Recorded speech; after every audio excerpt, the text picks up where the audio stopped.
Өмнөх хичээлдэр бүгдээрээ энгийн зураг харгуйтаа танилцсан бол одоо бүгдээрээ хэрхэн түргэн барилт болон төр хэмжээний үлсэмжтэй өөрсдийн шаардлагад нийцүүлж зурхыг авч үздэгэ.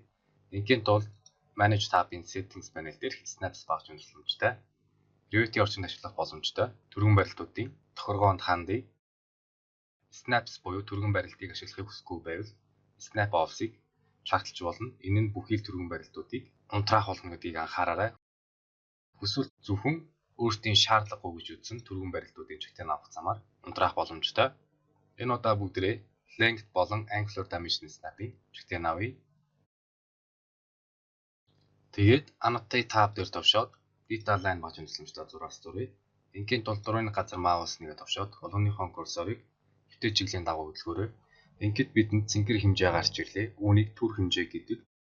Одоогоор бидний үүсгэж буй зураасны хэмжээг болгоны мөн курсор хаана байршиж буй тухайн газраар нэлээд бодорхойгоор илэрхийлж байгааг анзаарч байгаа.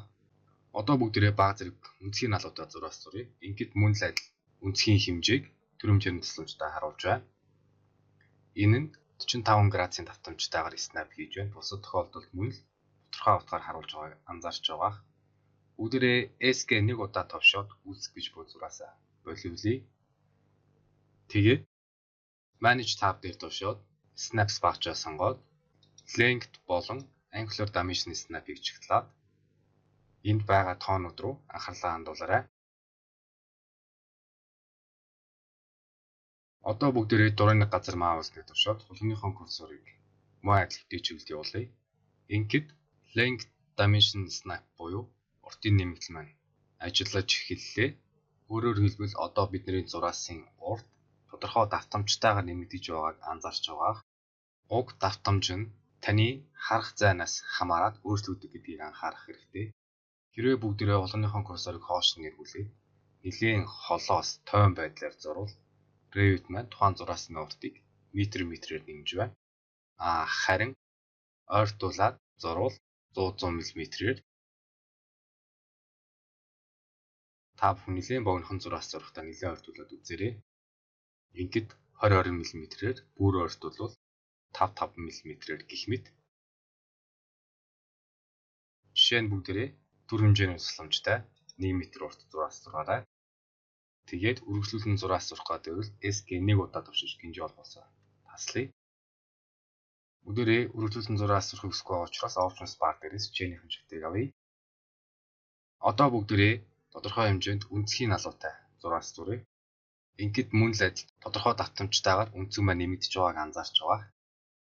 Үнцгийн хувьд бидний харах зайнаас бус хулганы курсор их цэгээс хэр зайтай байгаас хамаардаг гэдгийг анхаараарай.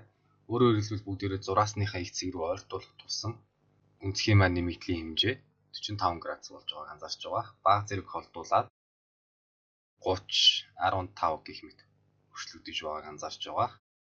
Мэдээж нэлээд холдуулах юм бол 1 мм-ээр нэмэгдэх боломжтой. Магадгүй бүгдээрээ 17 градусын налуутай 100 мм-ийн урттай зураас зурхыг хүсвэл та бүхэн өнцгөө эхэлж тааруулаад зураасныхоо уртыг гараас өхөн тохиромжтой гэдгийг анхаараарай.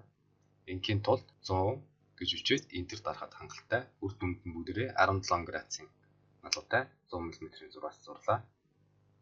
Revit маань зөвхөн миллиметрийн нэгжийг ойлгохгүйгээр бусад бүхий л нэгжүүдийг ойлгох боломжтой. Өөрөөр хэлбэл та бүхэн дурын газар маус төвшөөд хулгыныхон курсорыг дурын чиглэл рүү явуулаад keyboard-ноос 1M гэж үчээд Enter дарвал 1 м гэж ойлгоод 1000 мм уртаа зурлаа.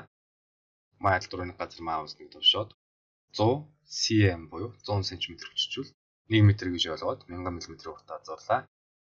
Мөн дурны газар маус төвшөөд хулганы курсорыг явуулаад 4 feet гэвэл ойролцоогоор 1200 мм уртаа зураас зурх жишээтэй.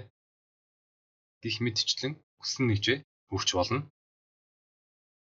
Хүсвэл та бүхэн уртын нэмэгдэл болоод үнцгийн нэмэгдлийг өөрсдийн шаардлагад нийцүүлж тохируулж хандах боломжтой. Бүгдээрээ SG тарж багчаас хараад үйлссэн зураасуудаа сонгоод устгая. Тэгээд Manage tab дээр товшоод Settings panel дээр Snaps-ыг сонгоод Length Dimension Snap increment-ийн утгуудыг сонгож байгаад 130 цэгтээ таслал 250, 380, 510, 640 гэх мэт тооцооны хэмжээсүүдийг зааж өгч болох юм. Бүгдээрээ OK дараад гаръя. Тэгээд ахаад Snaps дээр товшоорой. Ингээд бүгдээрээ 130-оос эхэлж оруулахад автоматар эдгээр тоонуудыг зөв ирэмэнд нь оруулсан байгаа. Эсвэл та бүхэн дурын утгаа хойно нэмэж бичиж болох юм. Одоо бүгдээрээ Architecture tab дээр товшоод View panel дээрээс Wall багж сонгоод дурын газар маус тушаад тулгууныхон курсорыг үзвэл энэ нь тодорхой тоосхны өргөт тохирогдож зурах болно. Мэдээж уг үргийн хэмжээд харагдахгүй байвал та бүхэн баг зэрэг татхад хангалттай. За ингээд бүгдээрээ уртын нэмэгдэл болон үнцгийн нэмэгдлийн түргэн барилтыг авч үзлээ.